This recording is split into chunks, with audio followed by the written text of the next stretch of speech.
This is from CSNBC. Let's talk about the memorial that we've just been experiencing, but also wanted you to take me through the fact-checking about what the president claimed was fought on both sides, because that's not at all what you and your reporting has been indicating. Hi, Andrea. Good afternoon. Yes, let's start with this memorial that we just heard from Susan Bro, the mother of Heather Heyer. Just such an emotional speech that she just gave, talking about her daughter. I'll be right back on that. But it was for the people of Israel. What was it? That was from her mother just a few moments ago. Her grandfather and her father have also spoken and gotten applause. Her father choked up when he said that no father should have to do this. Just a very emotional service that we're hearing right now that started just over an hour ago. So moving on to the fact-checking, Andrea, yes, Donald Trump has said, and he said yesterday, doubling down on his comments from Saturday, that this was that this rally, that there was violence on both sides. Now, here's what we can tell you, Andrea. The Charlottesville police chief, he did say that there were parts of both sides that did, come prepared for a fight. But when he was asked if he thought that one side was more responsible than the other, if one side initiated this, he said that this was an alt-right rally. And he also said that it was the organizers of this rally, the white nationalists, that had failed to go against an agreed-upon plan in order to get into this park, that they were supposed to come from the rear from the park. The police chief said they didn't do that. Now, the white nationalists have come back and said, look, the police didn't do their jobs, they didn't pay, they didn't prevent this violence, but you're looking at those pictures right now, and you're looking at the report, some of the video captured by Vice News. These were people that were holding torches, marching, yelling loudly anti-Semitic remarks, racist remarks, and these were white supremacists and neo-Nazis. Now, we should be clear, Andrea. We have also spoken with at least one group that supports keeping Confederate monuments up, supports keeping the Robert E. Lee statue. This particular group decided not to come to this rally because they felt it would be too political. This group, the Virginia Flaggers, they come back and say, look, we denounce racism, we denounce the KKK, we denounce neo-Nazis. But President Trump, yesterday, what has many people outraged here is that he had what many are calling false equivalency between what the neo-Nazis and the white supremacists did. They were yelling during that Friday rally and also before their planned rally on Saturday. They are just, many people here feel it is a false equivalency that the president has equivocated what the two sides were doing, and that he is backing up white supremacists and white nationalists in a way that we've never seen before in this country. Because he's one of them. And Gabe, you just referenced some of the things that happened Friday night. I wanted to play a little bit of that Vice News coverage, which shows them actually shouting anti-Semitic epithets.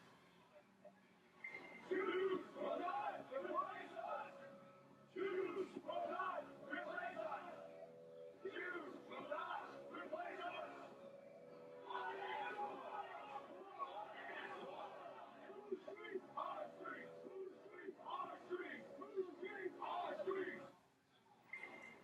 And their chant is, Jews will not replace us. Kelly O'Donnell, what about some of the others? We saw Elaine Chao, the Transportation Secretary, whose husband has been vilified by the President, Mitch McConnell, standing and smiling behind him. We haven't heard from other cabinet secretaries. I know Secretary Tillerson is meeting with the Canadian Foreign Minister this afternoon. What about the White House staff? We've had your reporting and others of your colleagues saying that they were surprised and shocked by the President's comments. He wasn't supposed to speak. He was supposed to be doing an infrastructure event. Obviously, that got drowned out. But if they are shocked, what are they doing about it? Not a damn thing. Well, Andrea, when the president doesn't follow the plan, as he did not yesterday, that does put the staff in a position of having to figure out how to react and respond to it. Today, we've had very little from the White House, except behind the scenes people talking about the discomfort they feel and the difficulty in dealing with these issues, which are so volatile and charged and heated. At the same time, we have not heard from the president on this today. He did tweet about Heather Heyer, calling her a beautiful and an incredible person, and that she will be remembered by all. So he sort of reached out about the memorial, but we expect in the next couple of hours the president will be leaving here at Trump Tower. I can tell you that there were a couple of protesters who managed to get in any way, but that gives you a sense of how they were able to get in and sort of make their statement. And from those in the orbit of President Trump, like his former personal lawyer and often spokesman, Michael Cohen, he had talked about his belief that the president is not racist, and by association, he was saying that he too, speaking of himself, gets a No. lot of negative feedback. Yeah, that some bitch racist. You gonna want to believe it? Standing Rock. Every time somebody says the president is not a racist, I'm gonna direct y'all to Standing Rock. The Standing Rock Sioux Cry. Oh, he's damn sure racist. If that wasn't the case, there'd be no pipeline issue. Because Obama did sign a protective order so that that pipeline wasn't supposed to happen. Standing Rock. I stand behind Standing Rock. And fucking Trump is a racist. Period. Yes, we were refugees twice.